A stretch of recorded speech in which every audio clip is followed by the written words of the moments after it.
serie de vídeos para desmontar los mitos en torno al libre comercio y al crecimiento económico, industrialización o desarrollo, como lo queramos ver.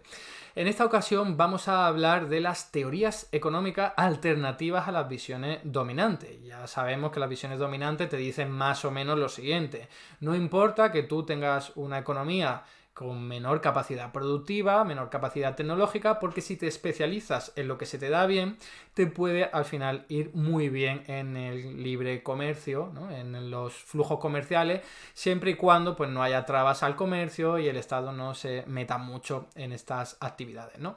Bien, esas son las teorías que conocemos mucho, ya las vimos en el vídeo pasado. Ahora vamos a acercarnos a las teorías económicas alternativas que te dicen algo diferente. No voy a decir directamente lo opuesto, pero sí algo diferente. Así que vamos a ello. Tenemos que partir, por supuesto esto siempre es un análisis histórico, necesariamente lo tiene que ser. Vamos a partir del siglo XVIII y nos vamos a ubicar en Inglaterra. Allí uno de sus primeros ministros, o el cargo equivalente que tuviese, Robert Walpole, ya dijo una cosa muy concreta en una ley que directamente puso en vigor nada más llegar al gobierno, que dice lo siguiente, y leo literalmente.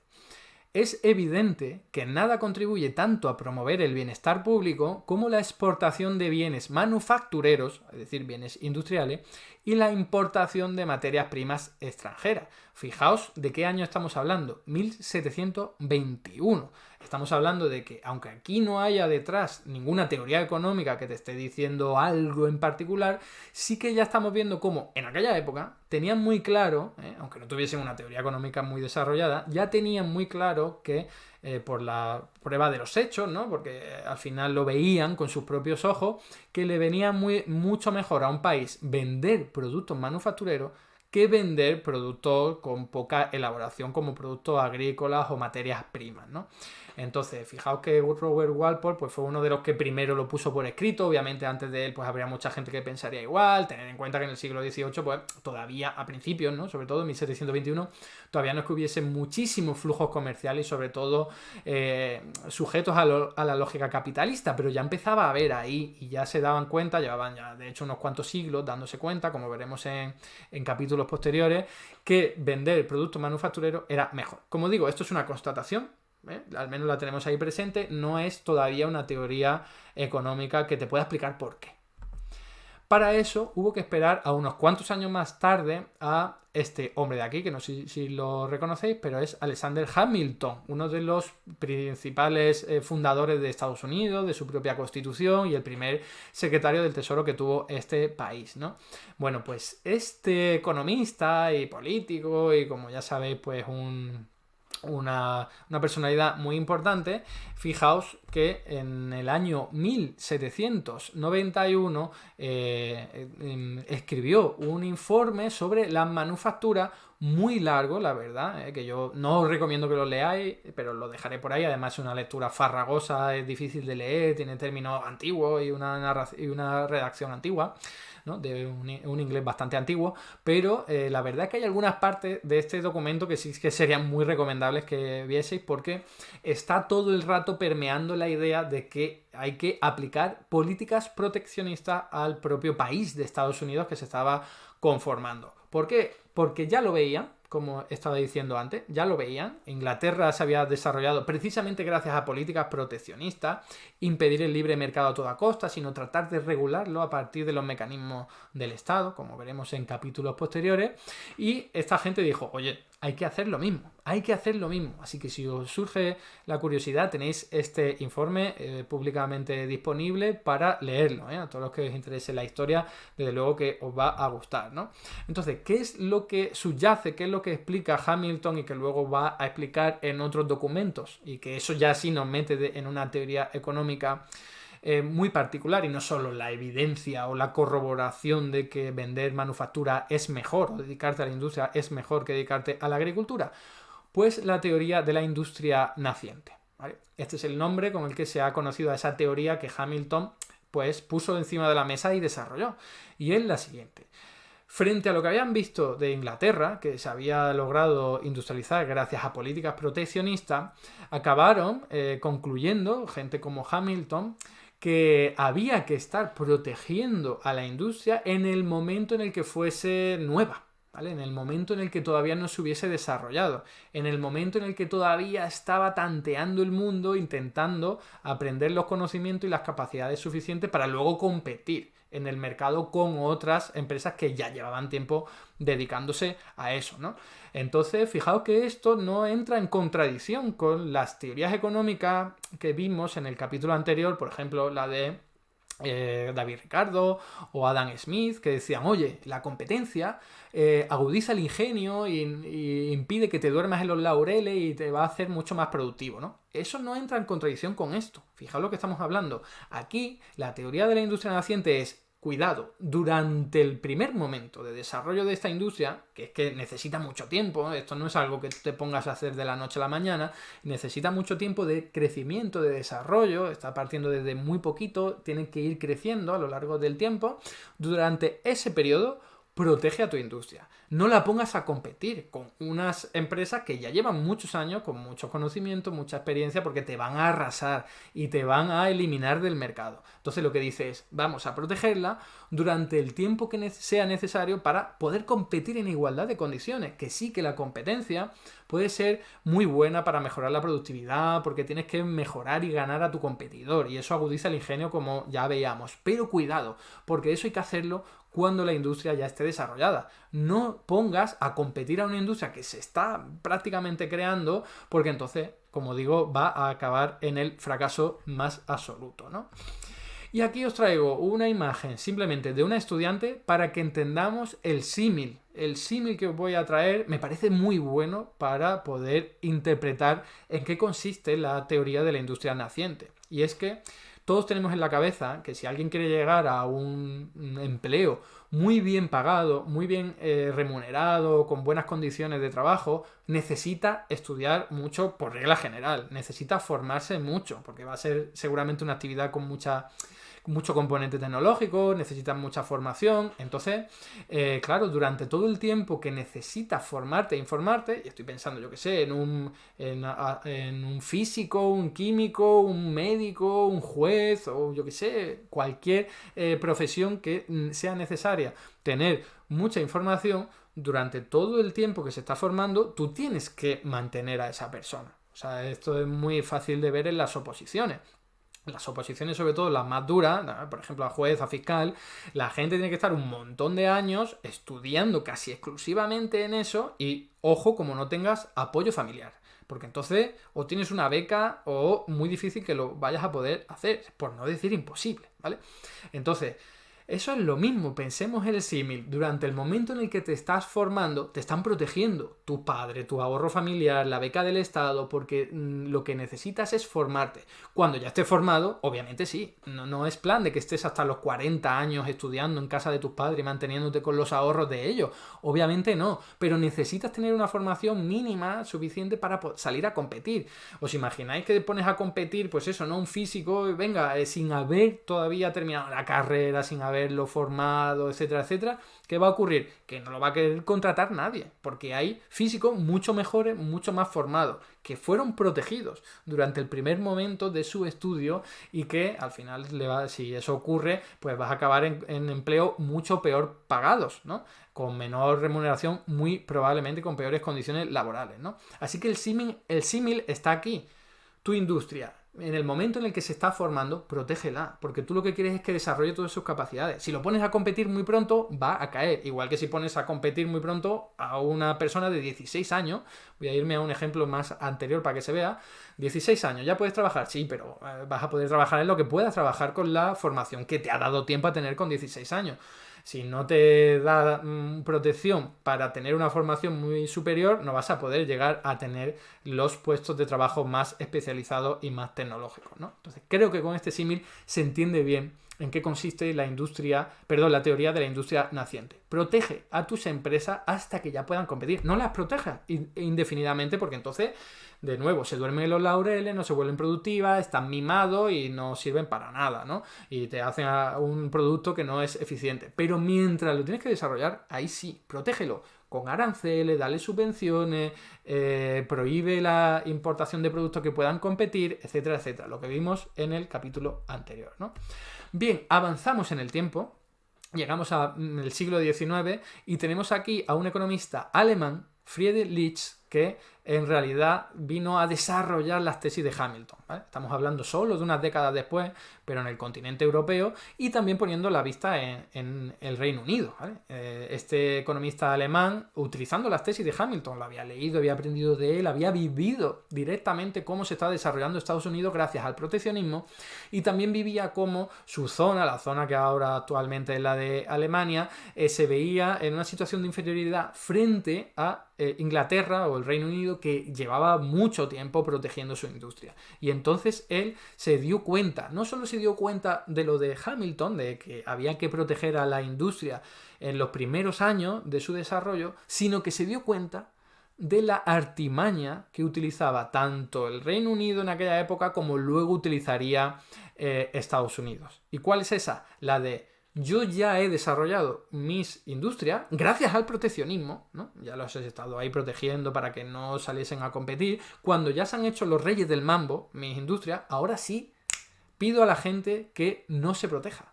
Pido a las demás economías que no pongan aranceles, porque yo ahora soy el rey del mambo, el rey de la pista, y me voy a arrasar con todos los mercados, porque tengo un producto mucho más barato, de mejor calidad, mucho más competitivo, con mayor productividad. Y eso lo va a querer todo el mundo. Y ahí es cuando, claro, fijaos, eso lo logró hacer Reino Unido en su día, y más tarde lo acabó haciendo Estados Unidos, cuando ya se acabó desarrollando. Y estamos hablando de al final de la Segunda Guerra Mundial. Estados Unidos ya era el rey del mambo, era el número uno en la industria manufacturera y le pidió a todo el mundo que quitara sus barreras. Las mismas barreras que había utilizado para industrializarse, ¿no? ¿Y qué pasa con esto? Que claro, el discurso que quedó, Estados Unidos diciendo, no, para poder hacer lo que yo he logrado, primero fue el Reino Unido, luego Estados Unidos, tenéis que liberalizar el mercado. Pero eso es falso. Ellos ya habían liberalizado el mercado una vez se habían desarrollado, o sea, utilizando las tesis de la industria naciente. Entonces, Friedrich List lo que hacía era señalar, identificar y criticar la hipocresía de estos economistas primero del Reino Unido que decían, no, quitar los aranceles, como hemos hecho nosotros. Pero claro, ellos ya se habían desarrollado, ¿no? Entonces, os leo literalmente lo que comentó Friedrich List en 1841. Cualquier nación que ha logrado su poder manufacturero y de navegación hasta tal nivel de desarrollo que ninguna otra nación puede sostener una competición libre con ella, no puede hacer nada más sabio que tirar la escalera que le permitió lograr su grandeza y predicar a otras naciones los beneficios del libre comercio y declarar en tono arrepentido que hasta entonces se había descarriado por los caminos del error y que ahora, por primera vez, ha logrado descubrir la verdad, el libre comercio, ¿no? Y sigo leyendo. Es una herramienta astuta muy común que cuando alguien ha conseguido lo alto de la grandeza, tire abajo la escalera por la que ha escalado, para impedir que otros puedan escalar hasta donde ha llegado él. Entonces, fijaos, se está utilizando el símil de subo hasta arriba con la escalera gracias a mis medidas proteccionistas, soy el Reino Unido, y cuando llego a lo alto, tiro la escalera.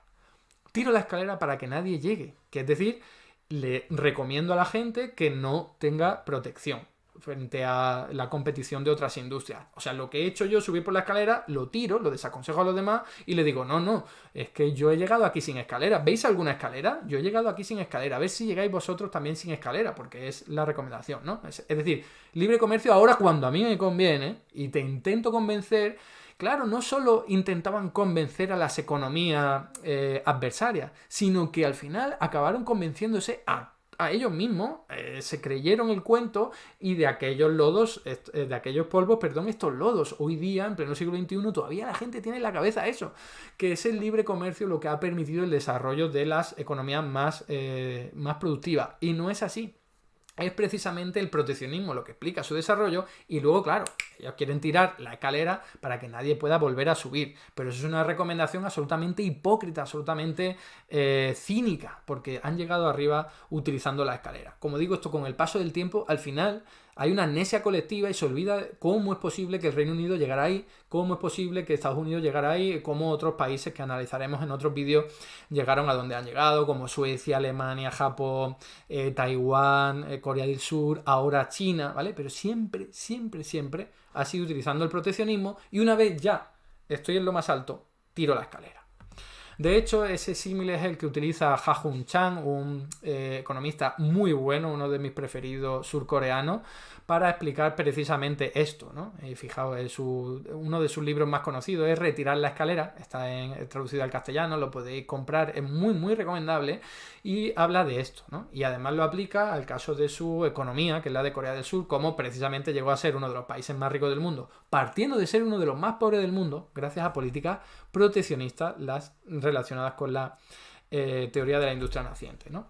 Y ahora avanzamos más en el tiempo, llegamos al siglo XX y aquí os presento a Hans Singer, que era un economista que habló de estas cosas precisamente y que se puso a calcular y a obtener a través de indicadores cómo evolucionaban los precios de las manufacturas que producían sobre todo los países del centro, los de Europa, y cuánto evolucionaban los precios de las materias primas que producían los países de la periferia, concretamente los de Latinoamérica, ¿no? Y llegó a la conclusión de este gráfico, ¿no? O sea, llegó a este gráfico, los resultados que se ofrecen aquí. Fijaos, si en el año 1876 con una cantidad de productos agrícolas que producían los países latinoamericanos, podían comprar una cantidad determinada de productos manufactureros, ¿vale? Recordad, los productos, o sea, los países latinoamericanos en esa época produciendo prácticamente solo materias primas. Argentina, por ejemplo, era el granero del mundo en aquella época, ¿no?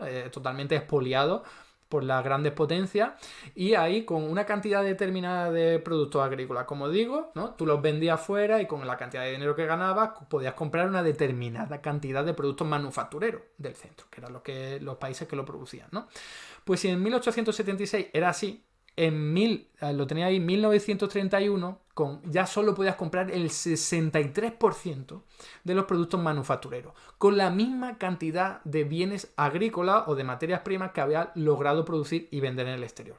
O sea, aquí lo que se está diciendo en Román Paladino es que los precios de las materias primas están cayendo más rápido que lo que caen, si es que caen, los precios de las manufacturas. Por lo tanto, frente a un comercio en igualdad de condiciones, entre comillas, entre el centro y la periferia, está ganando el centro claramente porque las manufacturas van ganando el precio, o al menos van aumentando más rápido que el de las materias primas, y por lo tanto ganan más dinero. O sea, tú tienes un precio más elevado, va creciendo más, ganas más dinero. El centro, en toda esta evolución que vemos aquí de 1876 hasta 1947, que fue el año en el que se publicó fue en 1949 concretamente, se publicaron estos datos frente a la Organización Nacional de Naciones Unidas, y que fue de la mano de Raúl Prebisch. Os lo traigo aquí, ya hemos hablado de él en otra ocasión, pero tenía mejores contactos que Singer y bueno, estaba mejor valorado, no era un economista tan rojo como Singer, y entonces él está mejor posicionado, como digo, para presentar estos resultados, que no cayeron muy bien, obviamente, frente a las potencias hegemónicas europeas capitalistas, porque lo que estaban diciendo es toda la historia que vimos en el capítulo anterior, de que aquí que cada uno se especialice en lo suyo va a dar resultados positivos para todo el mundo, es una mentira tremenda. Porque si un país se especializa en materias primas, como sus precios van a tender a subir menos que lo que suben los precios de las manufacturas, van a perder. Y no solo van a estar en una peor posición, sino que cada vez va a ampliarse la brecha entre el de arriba y el de abajo. Y esto es lo que se conoce como tesis o hipótesis de Prebisch-Singer, ¿no? Que al fin y al cabo lo que se está haciendo es corroborar un poco lo que había dicho Walpole en 1721, que era mucho mejor vender manufactura a vender materias primas, ¿no? Pero hubo que esperar 2 años para tener esto matematizado, y luego al fin y al cabo esto pues tuvo su impacto evidentemente en Latinoamérica. es lo que explica que los países empezaran con fuerza a utilizar las políticas de industrialización por sustitución de importaciones, de oye, voy a tratar de tener mi industria en vez de dedicarme solo a productos agrícolas. Ya se había empezado tiempo antes, pero esta hipótesis lo que hace es reforzarlo, ¿no? Y hacerlo más sólido, ¿no? Entonces en el siglo XX tenemos eso, la corroboración clarísima ya matemáticamente. Fijaos que son muchas décadas en lo que se ve eso. Esto es irrefutable. Te habían contado una milonga, te habían dicho que que las manufacturas, como son más productivas, pues al final su precio va a caer, y al final tú, si estás vendiendo un producto agrícola que su precio no cae tan rápido, pues lo que ocurre es que tú, como vendedor de productos agrícolas, vas a salir ganando. Y eso no ocurrió. ¿Por qué no ocurrió? Y con esto terminamos el vídeo. Pues por varias características que tienen las manufacturas que les ponen una situación muy por encima de lo que están las materias primas o los productos agrícolas, ¿no? Primera característica que lo convierte en una virtud. Las manufacturas tienen menor volatilidad de precios.